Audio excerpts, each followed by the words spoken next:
Fidèles téléspectateurs et téléspectateurs, bienvenue dans cette session de nouvelles à la télé du peuple Goma. Démarrons ce journal par cette itinérance du secrétaire permanent de l'AFC M23 dans le cadre de renforcement de la bonne gouvernance dans les territoires libérés et consolider la politique de proximité. Il faut dire que Benjamin Bonimpa, accompagné du vice-gouverneur Shadrach Amani, a entamé donc une mission d'itinérance en territoire de Lubero le jeudi 9 juillet 2026 par la cité de Kanyabayonga.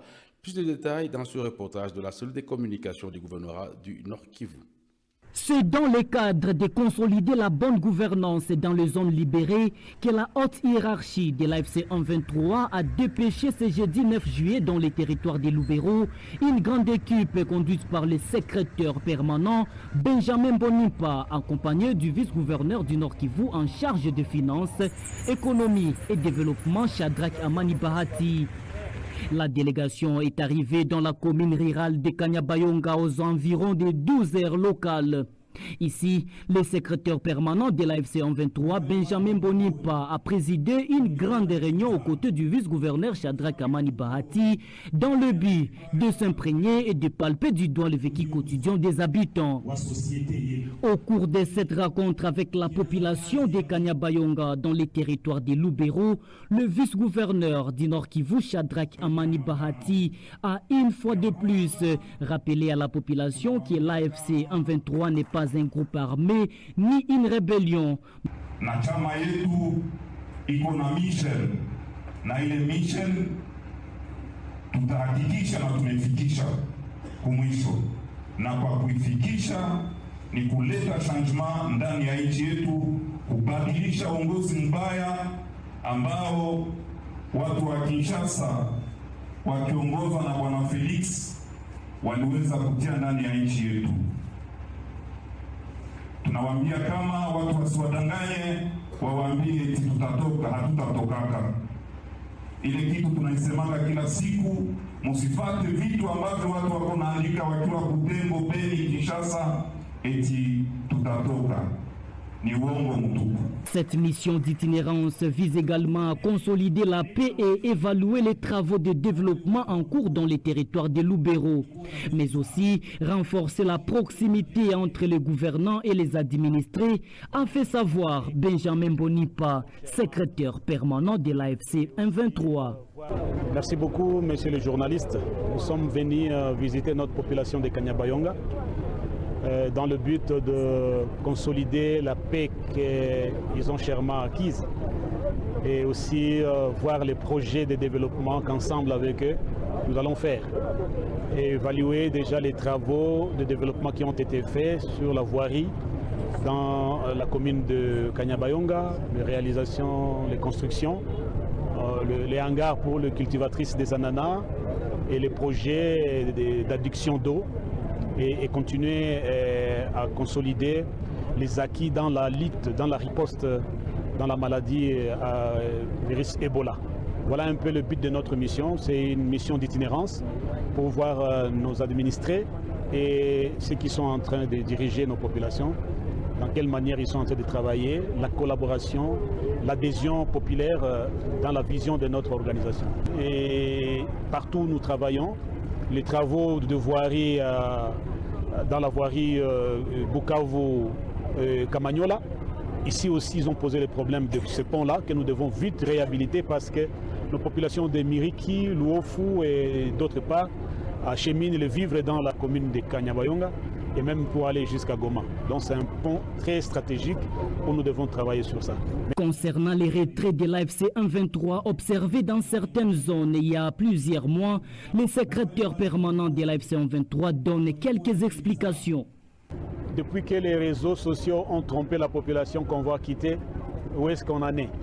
On est toujours là, on ne quittera pas. Et j'ai rassuré la population qu'on n'est pas là pour quitter. Bien au contraire, on est là pour consolider la paix qu'ils ont. C'est une denrée rare. La paix, la sécurité, mais aussi le développement. Nous voulons amener notre population dans la lancée de développement pour qu'elles puissent prendre charge d'elles-mêmes et développer leur milieu même aussi développer le secteur économique. Sur place, ces problèmes ont trouvé des réponses de la part de l'administrateur du territoire de Lubero, le vice-gouverneur Shadrach Amani et le secrétaire permanent du mouvement AFC M23. Une cinquantaine de jeunes ont intégré l'ARC, entendez Armée révolutionnaire congolaise de l'AFC M23. C'était lors d'une mission conjointe dans le territoire de Kalehe, nous sommes Sud Kivu, une mission du gouverneur du Nord Kivu, Bahati Musanga Erasto et son collègue du Sud Kivu, Patrick Boussoubangouin-Chombo. Il s'agit des résultats de l'appel pathétique à la population de Nyabiboué lancé le mercredi 8 juillet dernier par le gouverneur Bahati Musanga Erasto. Suivons le propos du gouverneur Bahati Musanga Erasto. Tuko na furaha sana kuona territoire ya Kalehe iko moderne juu ya kupiganisha ubaguzi wa ukabila. Watoto ya Kalehe, watoto ya Nyabibwe, ubaguzi wa ukabila huwezi fikisha watu kukitu. Ubaguzi wa ukabila unaturudisha nyuma kile. Na ile initendi itajenga nchi yetu. Kwani uongozi wa Kinshasa, kitu chenye wanatia mbele ni vitu mbili. Cha kwanza ni tribalism. Wanatia mbele ubaguzi wa ukabila. Leo hii ni timu, ni kagrupe kama indivitike ni kanaongoza nchi, kana tatiza wakongomani sisi wote. Kagrupe kama indivitike na tutatiza sisi wote. Lakini tukiungana kale kagrupe kama individi hakataweza tutatiza. Tutie nguvu pamoja, tupiganishe ubaguzi wa ukabila, tupiganishe uongozi mbaya yenye iko Kinshasa. Tupiganishe FDLR zikitoka kwa Rwanda mnonatikata. FDLR zikakuya zunguruka huku Musidi Kivu, Munoro Kivu, zikakuya fundisha watu ubaguzi wa ukabila. Vitu wenye walitoka Rwanda na wanafanya, wanakuya vifanya huku kwetu. Sisi hatuwezi kubali na tunaomba raia ya Kalehe, tunaomba population ya Nyabibwe muzidishe ile upendo. Mimi sina mengi ya kusema, ni kuwashukuru kwa mapokezi. Tunawashukuru jinsi mulitia mbele kupiganisha ubaguzi wa ukabila, iendelee. Babiana waungane, bakuje tukomboe nchi yetu, tulete amani kwetu. Asante sana.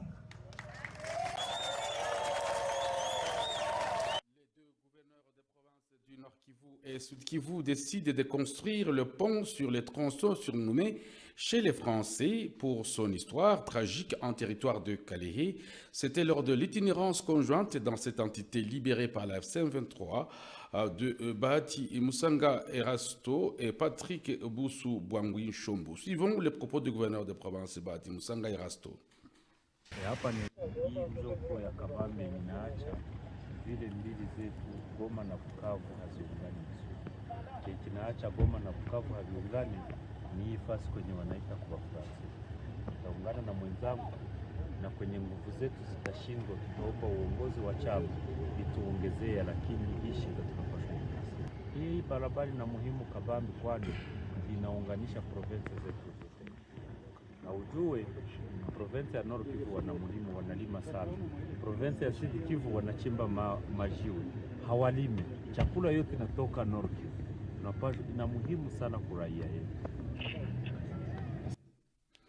Le chef de quartier de Mabanga Sud en commune de Karissimbi sensibilise tous ses administrés sur l'éclairage public qui est obligatoire à chaque parcelle. Nzadivika Elura Jonathan précise qu'une commission de suivi et de contrôle sera à pied d'œuvre. Ce cadre de base a saisi également l'occasion de sensibiliser sur l'importance du numéro vert et de la protection civile en cas d'incendie. Suivons les propos du chef de quartier de Mabanga Sud, Nzadi Vikailura Jonathan. Wameamua kwamba lazima kila mkaaji awe na ampule mbele ya nyumba yake. Ile ampule inakuwa na kazi kubwa sana, sababu inatusaidia kulinda usalama wetu. Wakati wapiga doria wanazunguka wanakuta mwangaza, na ile pia inasaidia. Kwa hiyo kila mkaaji wa Mabanga Sud tangu leo, kila mmoja wetu aweke ampule mbele ya nyumba. Ikiwa anakuwa na kura ya Demerod, wala ya SNEL wala ya pano, kila mmoja aweke ampule, hata kama anakuwa na kura ya kigrupe, aweke ampule nje kusudi itusaidie kulinda usalama wetu. Ile ni ujumbe ambao unawatolea kutokana na vile wakuu viongozi waliweza kutuambia tuweze kuwahimiza. Ni kusema kila mkaaji wa Mabanga Sud lazima aweke ampule. Tutaweka commission de suivi wala de contrôle yenye itaweza kuzunguka parcelle par parcelle kuchunguza kweli kweli kama mliweza kutii na kuweka ampule nje. Yule ambaye tutakuta hakuweka ampule nje tutaweza kumwadhibu, maana mitindo ya wakubwa inakonstitue sheria. Ukiona nyumba inalungula, tumia ile numero kusudi iweze kusaidia, maana ni numero ya protection civile, na ile itasaidia kwamba gari iweze kufika kwa wakati. Wakati kunakuwa incident sawa ya moto, haiombe tena administration ya mrefu kuliko tena uanze ita chef de quartier wala chef d'avenue wala chef de nyumba 10. Ita directement gari ya protection civile ifike kwa muda ambao unastahili, kuliko tungoye tena muda mrefu. Bien sûr lazima muniite pia kunijulisha kwamba kunakuwa incident ya moto, lakini muite pia numero ya protection civile kusudi gari ifike kwa wakati. Na watakia mwezi mpya wa 7 uwe mwezi wa baraka, mwezi wa fanaka na mwezi wa ukingo kwa kila mmoja wetu. Mungu awabariki. Enfin, une séance de capacitation a été organisée à Bukavu à l'intention des journalistes de l'Agence congolaise de presse en territoire libéré, en sigle ACPTL, occasion pour le directeur provincial de cette agence de presse au Sud Kivu de recommander la production des informations crédibles et fiables. Les détails dans ce reportage. L'Agence congolaise de presse en territoire libéré, ACPTL du Sud Kivu, a commencé le lundi 6 juillet une séance de capacitation de ces journalistes en vue de renforcer leur mise à niveau. Au cours de cette séance de capacitation, les participants ont appris l'éthique et la déontologie pour renforcer leur savoir-faire dans les domaines du journalisme. Aussi, l'ACPTL vient de renforcer sa rédaction avec de nouveaux journalistes qui apprennent les techniques d'interview et d'autres formats journalistiques. Prenant la parole, le directeur provincial de l'ACPTL, Vainqueur Kalafula, a appelé les nouveaux journalistes de mettre en pratique la matière apprise pour qu'ils soient en mesure de produire des informations fiables et objectives. Bon, en fait, tout tourne autour de l'écriture journalistique. Voilà, en fait, c'est ça. Comment aller sur le terrain, comment chercher les informations, comment les traiter, comment rédiger. Voilà, c'est autour de ces points-là que nous sommes attelés durant tous ces 3 jours. Mais la séance continue, demain, encore après-demain aussi. Ces journalistes qui sont formés d'être assidus et de mettre en pratique les acquis de la formation. Les participants ont remercié le directeur provincial de l'ACPTL d'avoir organisé cette séance qui concourt au renforcement de leurs prérequis dans les domaines du journalisme. On peut dire qu'on nous a présenté la grande vision de rôle du journaliste et surtout comment est-ce que nous devons appliquer cela pour délivrer la bonne information et impacter le plus de personnes autour de nous. On considère que l'information que nous devons diffuser doit essentiellement aider la population autour de nous à prendre de bonnes décisions et à être informée à temps réel sur comment est-ce que les actions sont en train de se dérouler dans notre ville. Exactement, la séance que nous avons reçue, elle est très importante étant donné que chaque aspect de notre métier, de notre travail, doit nécessiter un travail minutieux et surtout une analyse très profonde pour pouvoir cibler les mauvaises informations, pour pouvoir donner un message de qualité et surtout pour pouvoir permettre à la population de rester toujours mieux informée et voilà, de rester toujours en alerte sur les éventuels communiqués qu'il y a autour. La séance de capacitation se tient dans la salle de rédaction de l'ACPTL dans la commune d'Ibanda. Voilà, c'est par cet élément de Sud Kivu que nous arrivons au terme de cette session de nouvelles à la télé du peuple Goma. Merci de l'avoir suivi.